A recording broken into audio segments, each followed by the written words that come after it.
आज से ठीक 3 साल पहले 2019 में पुलवामा में सीआरपीएफ के काफिले पर भीषण आतंकी हमला हुआ था। इस आत्मघाती आतंकी हमले में सीआरपीएफ के 40 जवान शहीद हुए। इस हमले की जिम्मेदारी पाकिस्तान स्थित आतंकवादी संगठन जैश-ए-मोहम्मद ने ली। इसका बदला भारत ने उसी महीने 26 फरवरी को लिया। भारतीय वायुसेना ने बालाकोट स्थित जैश के आतंकी प्रशिक्षण केंद्र पर एयर स्ट्राइक किया। इस एयर स्ट्राइक में 350 से ज्यादा आतंकी मारे गए।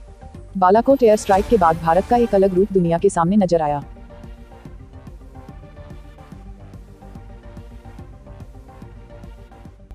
भारत सरकार ने 54 और मोबाइल ऐप्स पर बैन लगा दिया है।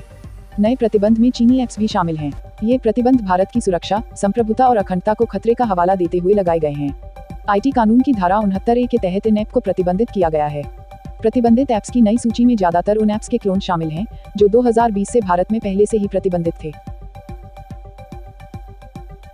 केंद्रीय स्वास्थ्य मंत्रालय की ओर से जारी ताज़ा आंकड़ों के मुताबिक देश में पिछले 24 घंटे में कोरोना संक्रमण के 34,113 नए मामले सामने आए हैं और 346 मरीजों की मौत हो गई। भारतीय अंतरिक्ष अनुसंधान संगठन ने इस साल के पहले प्रक्षेपण सैटेलाइट EOS-4 का आज प्रक्षेपण किया। यह प्रक्षेपण आंध्र प्रदेश के श्रीहरिकोटा स्थित सतीश धवन अंतरिक्ष केंद्र से PSLV-C-52 के जरिए हुआ। इसके साथ ही 2 अन्य छोटे सैटेलाइट भी अंतरिक्ष में भेजे गए हैं।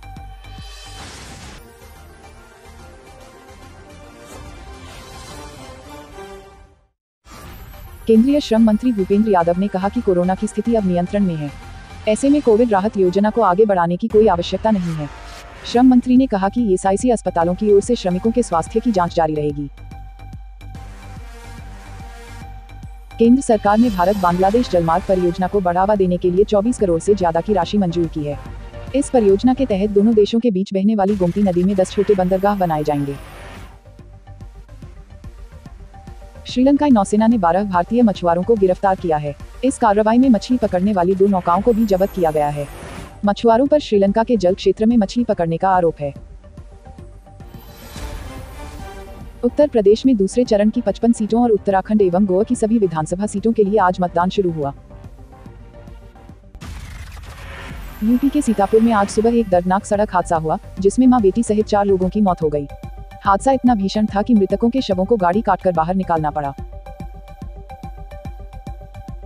राहुल गांधी पर उनके स्पिरिट ऑफ इंडिया वाले ट्वीट के लिए बीजेपी असम देशद्रोह का मुकदमा करेगी। राहुल गांधी ने अपने ट्वीट में लिखा था, भारत गुजरात से पश्चिम बंगाल तक मौजूद है। राहुल गांधी के ट्वीट पर पूर्वोत्तर राज्यों के मुख्यमंत्रियों ने कड़ी आपत्ति दर्ज की है। वायनाड के सांसद राहुल गांधी ने 10 फरवरी को एक ट्वीट में कहा था कि हमारे संघ में एक ताकत है।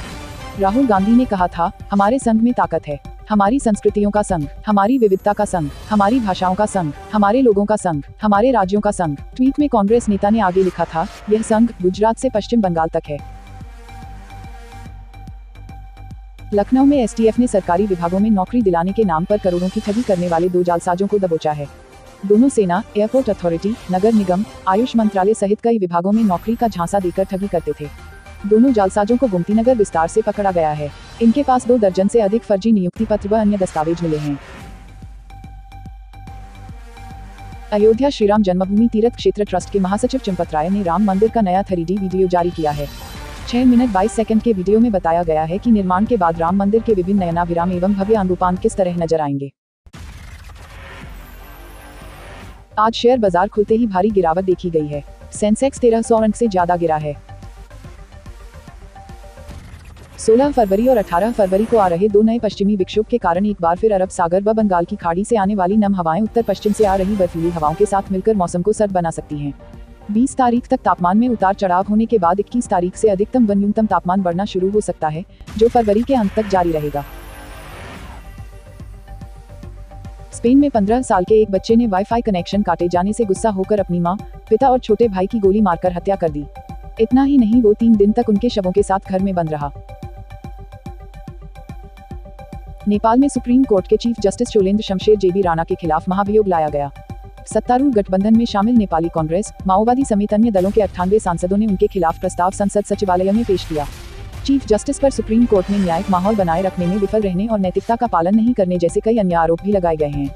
Please subscribe Aviral Times for latest news update and press the bell icon to get all the latest video update.